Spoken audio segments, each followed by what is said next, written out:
Hi, hey everyone. I'm here with Athen, and we're discussing the really amazing and healthy debate about Ophiuchus. When is the start date of Ophiuchus? And that brings up using the two systems that are coming up is the midpoints, which Athen has come up with a great system using the midpoints of the constellations. And then there's the IAU boundaries, which is the International Astronomers Union. They created the boundaries in the sky. So a lot of sidereal astrologers are using the IAU boundary because we're trying to practice astronomically correct astrology, which is what true sidereal astrology is. But my question, which when we look at things closer, is when they were creating these IAU boundaries, were they considering the influences of the constellations based on the ancient interpretations? So were they actually doing astrologically correct astronomy? The chances are not, right? They were not thinking about astrologers when they were creating these boundaries. So when we look at Ophiuchus later on in the video, we're going to see how the IAU boundaries are kind of arbitrary lines, and they don't make a lot of sense when it comes to astrology, which is why I believe Athen came across using the midpoints to keep it in a more of a constellational type of astrology system. And that's the astrology system that I'm using, and I find it to be correct or more accurately aligned with the constellations. So, and I'll just turn it over to Athen, and he can just share with us his part of the story. So what's up, Yeah, Athen? totally. Yeah, totally agree with you, Ike. So yeah, that's what started me off is I wanted to use an astronomical correct system, and I checked the IU relative to the sky, and it just wasn't matching. I have theories. I don't think. See, the thing is that the IU's intention was to never use it with astrology. Their intention was to simply, and they weren't even referencing the ecliptic. They were just using it to see, in the sky, not referencing the ecliptic, what are the sizes of these constellations and where you might draw those lines as seen in the sky. But as astrologers, we have to use the ecliptic, right? Because everything is passing through the ecliptic, planetary wise. And so that needs to be the reference point, which unfortunately IAU doesn't reference it when it looks like that, which will show the pictures, visuals of that. So that's what led me to trying to get a system that was visually represented of where the planets are. And to me, it just made the most sense to use the midpoints between stars. So you take the last star of one constellation, the first star of the next, and draw a parallel line, or perpendicular line, I should say, perpendicular to the ecliptic. And then whatever the halfway point is between those two. And it does, I think, a very good job of showing where it visually looks if you were to look at the sky. So we'll get through this, I'll go into the system, but that's the main idea here is, IAU is never intended to be used for astrology. Even the dates that we see, like the sun dates, were extrapolated later by astrologers, more than likely, to try to get this astronomical astrology. But again, the IAU boundaries were never intended for that purpose. And we'll go through it. Do you want me to go ahead and just show the way that I've come up with my system? So you share your screen, and then after that, I'll take them over to Stellarium and I'll show them the night sky. So okay, perfect. Okay, so you can see this, right, Ike? Yeah, I got it. Okay. So this is the astrology software I use, Prometheus. A lot of you are probably familiar with this. And so it's showing, the stars, and these lines are the lines that I've come up with for the midpoint system. And so my intention, with doing this is you take the last star of a constellation. So we're going to say Ophiuchus in this example. All right. So we're going to say the star that's closest to Sagittarius, right? Because we're going to take the last star. So one closest. Now notice that I'm pointing over here and not over here. And that's because I'm using within 10 degrees of declination. So visually, you wouldn't see this star as being close to any planets that are passing through the ecliptic. And this is where the IAU boundaries are different, of course, because they're drawing lines up here and down here and all around here.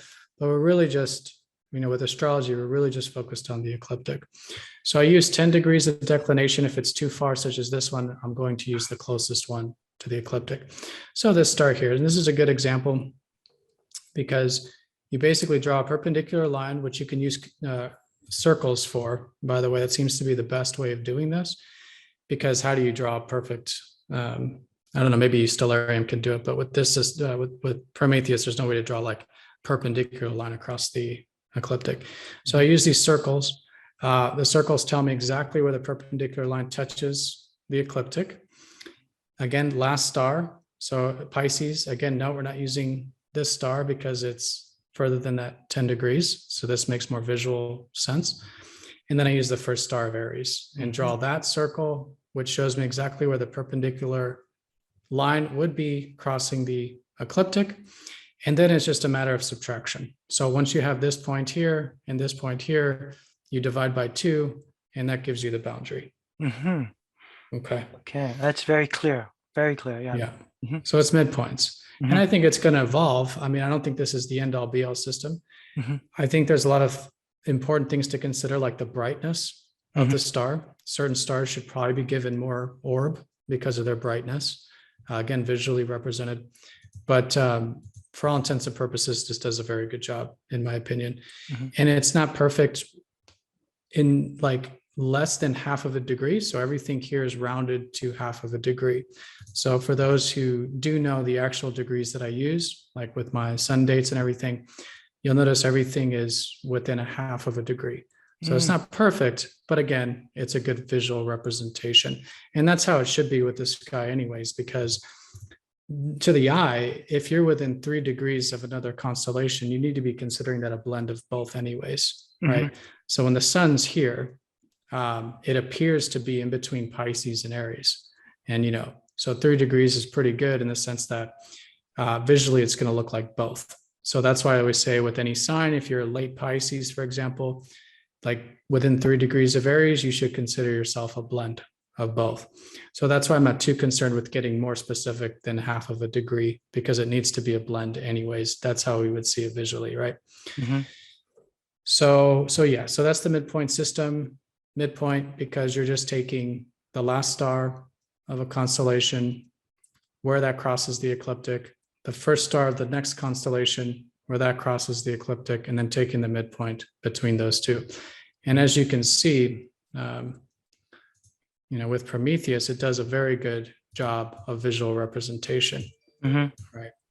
As you go through here. Yeah, it does. Yeah. You know, visually, anything in this area would be considered a blend of Sag and Capricorn, right?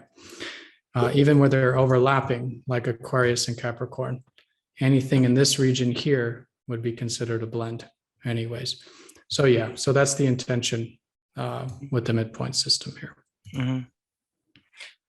Wow, thank you. Yeah, because it's been a debate, and not many people know the midpoints, but I know for sure when I was working with you several years back, we looked at this together, and I was like, your system works, you know, like, and I just said, I love it, you know, and then I went with the software, and like, here we are still.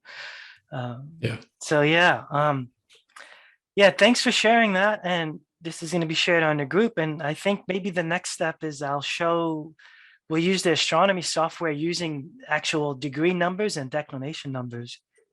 And maybe we'll play around with the dates that most people using the IAU boundaries say Ophiuchus sun date is starting on the 30th or the 29th of November. And we can show how the sun is clearly in Scorpio at that time. So Sounds good. Yeah, let's do that. Yeah. All right. So I'll share mine. Thanks for sharing that. That was really clear. I think a lot of people are going to feel relieved to see that.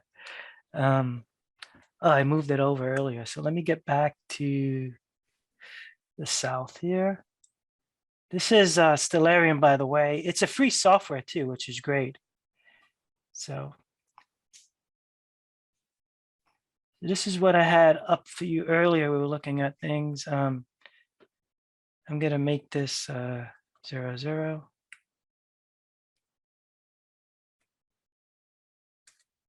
Okay, so now we're at 12 noon. This is December 2nd, 12 noon. And what I'm going to draw real quick is just looking at the IAU boundaries, just kind of raises questions on what they were not considering constellations, the astrology. So if you look here, this is the IAU boundary for Ophiuchus right here. So right now, December 2nd, we're saying the sun is in Ophiuchus. And of course, it goes higher because, you know, Ophiuchus is a really huge constellation. Only part of it is actually in the ecliptic. Question is, this part in here is dedicated to Scorpio, which doesn't make a whole lot of sense. And then reverse is this part here is dedicated to Ophiuchus. See, this is why it's kind of, it doesn't make a lot of sense to go IAU, because I don't understand why they didn't cut, you know, the Scorpio boundary here and make all this Ophiuchus, and then have that Scorpio, and then this can all be Ophiuchus. Right. So anyway, that's just a question that I have that makes me wonder, is this another attempt to make Ophiuchus seem like a hogwash zodiacal constellation, because the power of the 13th sign is really strong in all of the ancient cosmology myths. It's written everywhere. So now I want to just show you some, we can play with some numbers. We're at December 2nd, and a sidereal astrologer using IAU boundaries is going to say, as you can see here, I'm going to use this vanish line. They're going to say that the sun is actually, it's actually in Ophiuchus, right? They're going to say that sun is in the boundary of Ophiuchus right now. But if we're looking at it here, we can see that that sun is actually conjunct Antares right here. And if you want to look at some numbers, you can look at these numbers here. I am going to get this pen out again. So if you look here, IAU constellation, that says Ophiuchus right there, OPH. And if you look at the ecliptic longitude and latitude, this is what we're looking at here. That's where the sun is. So you have your mouse on the sun, it's 250 degrees and 0 degrees of declination because the sun is right on the ecliptic. So we have 250, 0 degrees dec. And here we have for Antares, we have 250 and -4 degrees of dec. So in declination, I can draw it here. In declination, we go down by 4 degrees. And it's called right ascension or a longitude latitude. We're at 250 degrees. Antares is at 250 degrees. So this is an exact conjunction. So if you're looking in the sky on December 2nd, and if there's a planet right where the sun is, because you're not going to see it, it's daylight, but where the sun is, you're going to say as a stargazer or an astronomer, look at Mercury, for example. Mercury is conjunct Antares. It's in Scorpio, because we all know Antares is the bright star of Scorpio. So visually, the sun looks like it's in Scorpio right now. To me, as an astronomer, which is my background, I would say the sun is in Scorpio. It's conjunct Antares. It's 4 degrees of declination away, and it has 0 degree orb. And then if you want to go to Ophiuchus, the next closest star to Ophiuchus would be this star right here. And that's 249 degrees, right? But it's 11 degrees of dec. If you look here, declination or the latitude is 11 degrees. So it's actually 11 degrees away higher than the sun, whereas the Antares is only 4 degrees away from the sun. So using logic, what's closer? If you were star hopping, it would be Antares. So that's the issue that we've been running with, is we're going with IAU boundaries, but it's not considering astrology. And I want to just back up the date a little bit here. Here's the, if you keep your eye right here on Ophiuchus, it says that on the 28th of November, we're in, actually, I got it on the sun. On the 28th, we're in Scorpio. Let me erase this here. You can see the IAU boundary says Scorpio right here. If you move these dates, 29th it still says Scorpio. And then on the 30th, it says that we're in Ophiuchus officially. using the IAU boundaries. We're in that red line. If you look visually, it's still in the head. It's still in the head of, to me, it's still in the head of Scorpio. That looks like Scorpio influence because Ophiuchus is all the way up here. Right? So this is the issue that we're saying, yeah, you're an Ophiuchus, but we're really at the head of Scorpio. And then when I think, according to your IAU boundaries, and it makes sense,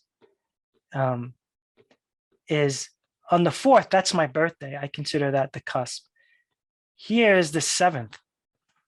That to me looks like Ophiuchus energy, because if you look here, you just left the influence of Antares and you're heading into the Milky Way. This is the Milky Way here. All this band right here is the Milky Way. And this is the dark rift of the Milky Way. And that's where Ophiuchus's foot comes into. So you're now heading into that. You're leaving Antares, and now you're in Ophiuchus influence. So December 7th, I'm in agreement with your midpoint boundaries that is the starting point of Ophiuchus influence, because you're hitting the highly charged energetic particles of the Milky Way. Right. It's closer to those stars that are closer to the ecliptic. Yeah. Because it's down. Yeah. Yeah, because IAU isn't concerned with the ecliptic, but in astrology we have to be, right? So Exactly. visually, we wouldn't consider this being at par with Antares. Exactly. But as you leave Antares, you get closer to this star here. Obviously, now you're much more of an Ophiuchus energy. Yeah. Exactly. Yeah. And let me just show you a quick example. You know, if I put my mouse right above Antares in that red line right there, up here, there's no star, so it's not hitting, but let's say right in there, it's telling me it's Ophiuchus. Look how close it is to Antares, which is right there, right? If you know what I mean. So this is the issue. It's like, yeah. And it's So technically a conjunction in yeah, astrology. it's the a sun on conjunction. top of Antares like that. Right. It's a conjunction. Why would Yeah. why would the sun be conjunct Antares if it's supposed to be in Ophiuchus? Exactly. Yeah. This is the debate. And I'll stop sharing the screen. We're done here, right? You don't need to see anything else here. No, I think that's good. Yeah. Yeah, it's a good example. Yeah, so that's the debate, is we're trying to do things and no one just has, field experience. I have field experience. I look, I see, I know how the constellations look. And I think that's common. Not many people get out there and look. But yeah, this is what we're dealing with. So I think this was good to make clear, just have clarity, and then people can still make their own decision and use whatever boundaries they think is aligned with their practice. But I think you and I are on par with saying we want to be astronomically correct. And there might be some corrections along the way, but right now I think the midpoints it's a running system that's leading the way to connect correctly. Yeah. And if others have anything to contribute, like, we're all in this together. Like, if anyone else has some other ideas, like the brightness of the star, or getting more specific with declination, or something like this, that would be super helpful. Yeah, because we're just trying to get an astrology that matches the visual sky. At least that's where I'm coming from.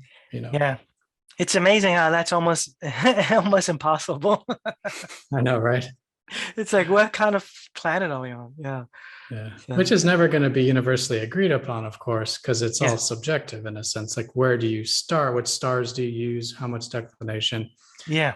But for the most part, and then I think it's important too not to get too fixed that, like, on this exact date, like with mainstream astrology, this exact date, you are now officially in Ophiuchus. Yeah. Because when you look at the sky, it might be right in between.